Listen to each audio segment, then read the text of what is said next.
Today we're going to go over 5 things you should know about building your Traditions Hawken Muzzleloader kit.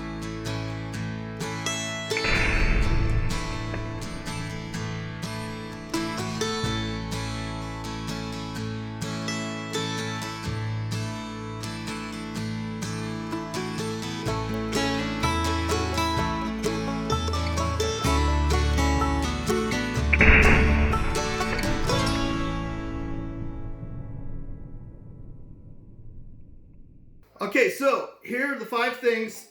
I got them written down here on my pad. So here are the 5 things that I found as I was building this kit that I think you guys should probably take into account when you build your kit. The first thing is leave all of your wood nice and tight.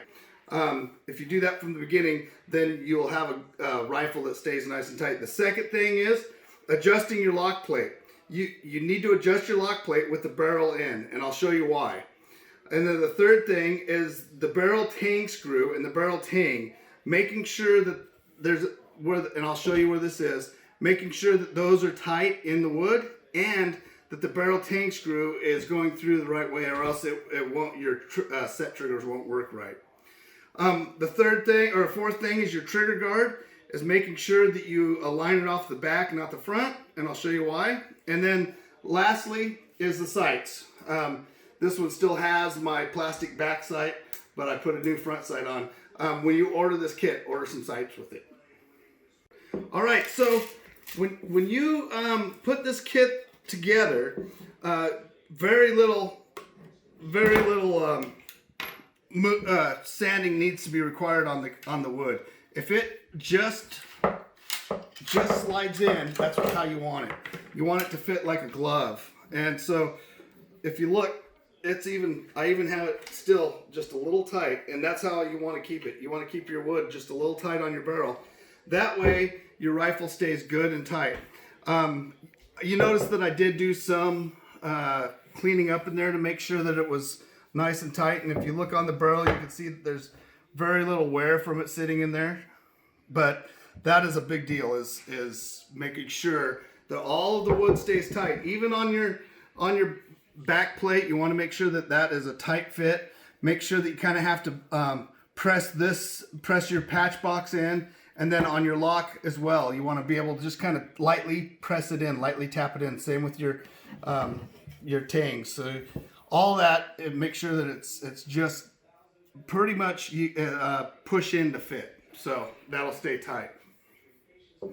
Okay, the next thing is your lock plate. So this is your lock plate here, and your 2 screws are on the back, and those hold your lock plate in. When you adjust those 2 screws, when you adjust this lock plate, a lot of times you're going to want to put your barrel inside there because it will squeeze the actual wood together. So when you adjust it, it's not going to be near as tight. So if you adjust it without the barrel in there, and you tighten those things up, and they're not in there very tight, and you tighten them up, now you're going to adjust. Now your hammers aren't going to work. See how the hammer is staying back? And that's because your lock plate is too tight. So the way to adjust your lock plate is take and get them nice and loose. Nice and loose. To where you can turn them with your fingers. Put it in half cock. Get your barrel set in the barrel tang. Okay.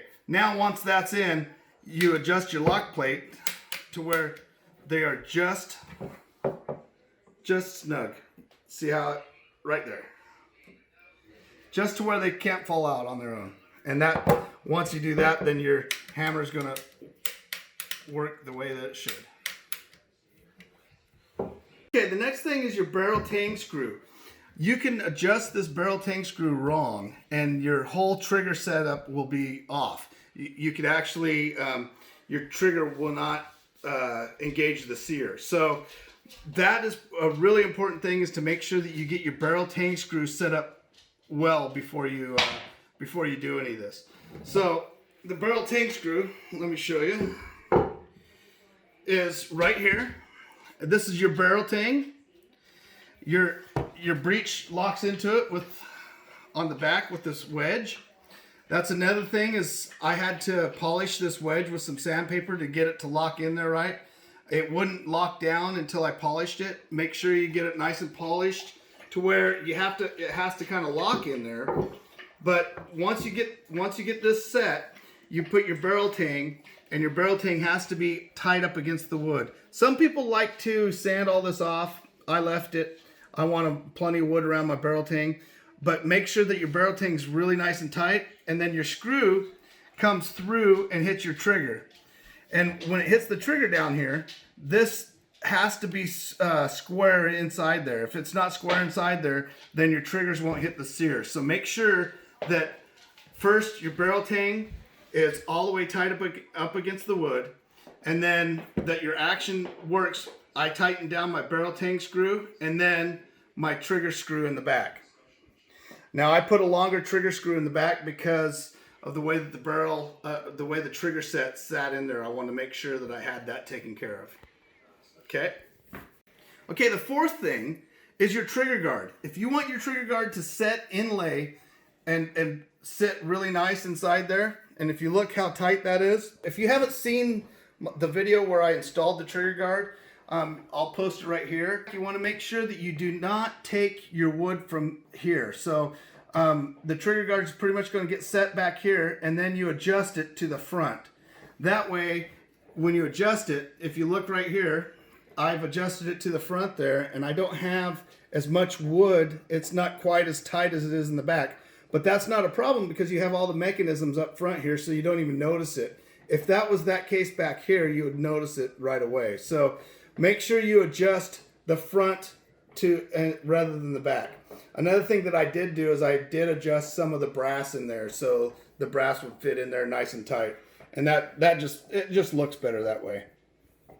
Okay, as we put this together, we have the breech hook going into the tang, and you see how it just pops in, and now you can push it in, and now it's got a good tight.